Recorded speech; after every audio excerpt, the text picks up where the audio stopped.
Hi kids, this is Grandpa 86 coming to you from sunny Italy. And today we're going to learn how to make French toast. This video is for kids age 3 to 10 years old. But if you're younger and you can walk and talk, that's okay too. So you can be 2.5. But let's now talk about how to make French toast that your parents will love. Oh, by the way, if you're 86 years old like me and you're in your second childhood, hey, that's okay. Now, here's how you do it. French toast, the most delicious you've ever had. You start with what the Italians call latte intero. That means whole milk. And you dump a little. I never measure anything, so I just say a little. Okay, that's about a little. That's about a quarter of a cup. And I take an egg. Got it? Egg. Ordinary egg. But not hard boiled. Okay, here we go. What? Woo! Look at this. Wow. Then I'm going to take another egg. Here, ordinary egg. Oh.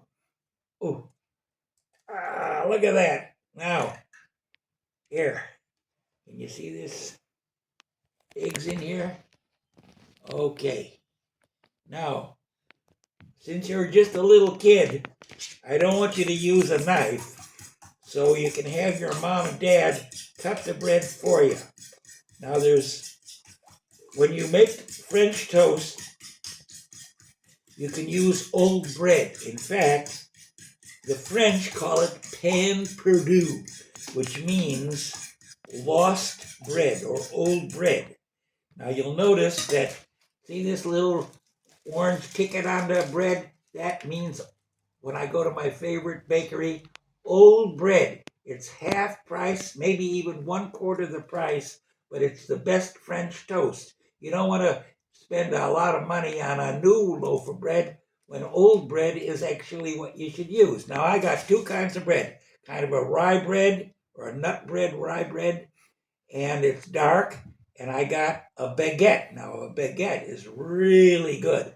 Baguette bread, and I'm going to put these in my milk and egg mix, and I'm going to let it soak a while.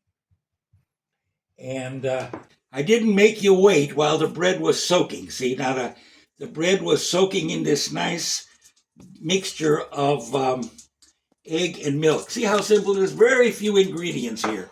However, I'm going to get real fancy, and I am going to make a little meat course with this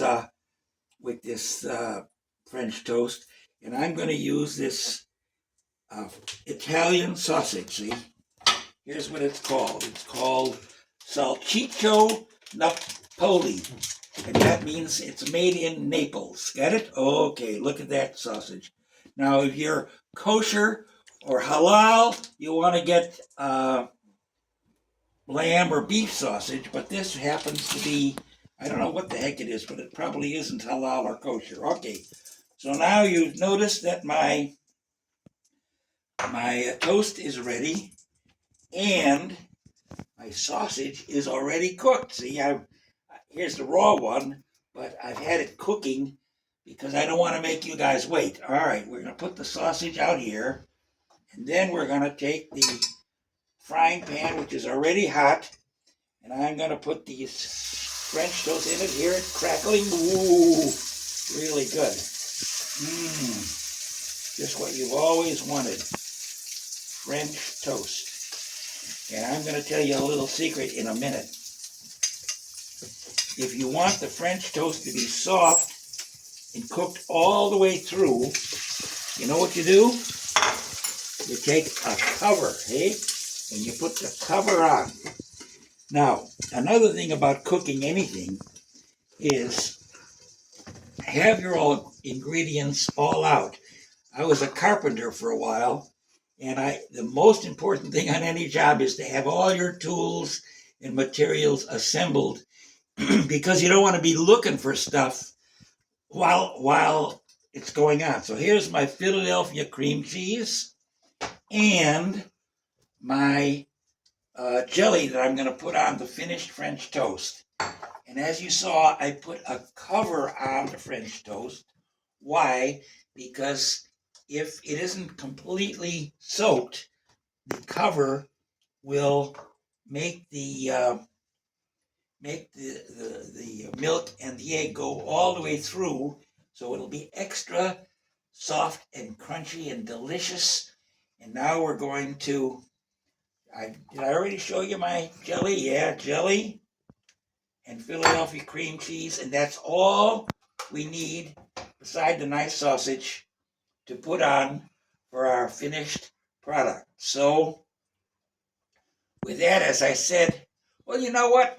Maybe I don't have to make it wait. Maybe I can turn this already. Yeah, why not? Here, I'm going to take a turner. By the way, if you're using a Teflon pan, you want a plastic or wood, not metal, turner, because you don't want to scratch the pan. Oh, look at this. Isn't too bad. I'm going to turn it over. See, it's a little bit brown already. Oh, boy. Look at that. Yummy. And then we're going to turn it over. Okay, guys, I didn't make you, and girls, I didn't make you wait. And so now I'm going to take this French toast, which, as you see, is going to be, nice and brown. Really good. Look at this French toast. Okay, nice and brown. And I'm going to put a piece of sausage on each plate, one for me and one for my honey. And then I was having some more French toast in here, like soaking already, because this is going to be our second helping if we're still hungry. And I'm going to open this Philadelphia cream cheese here, just to remind you what it was. You can use any cream cheese, but, Philadelphia you can get anywhere in the world. All right, now you take this and you put it on the toast. See? Very carefully.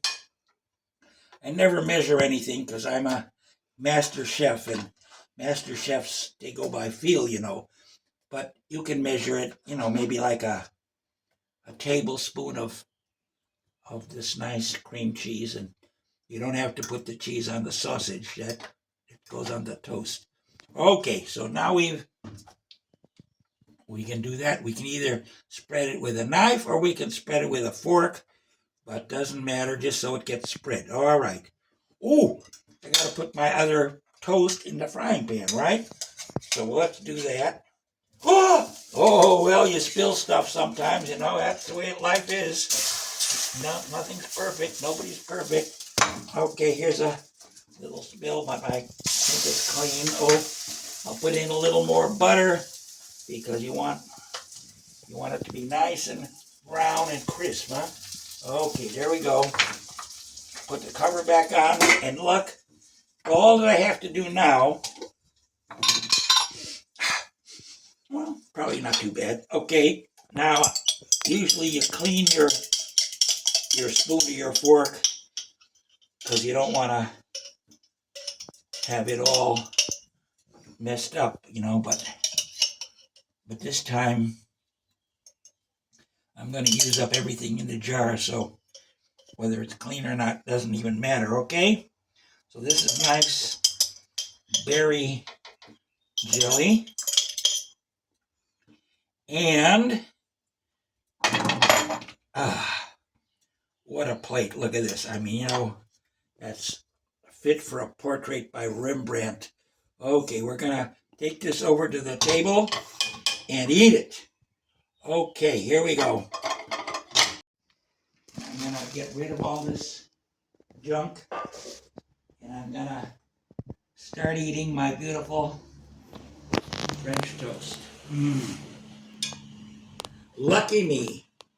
And, let's see if it tastes good. Here we go.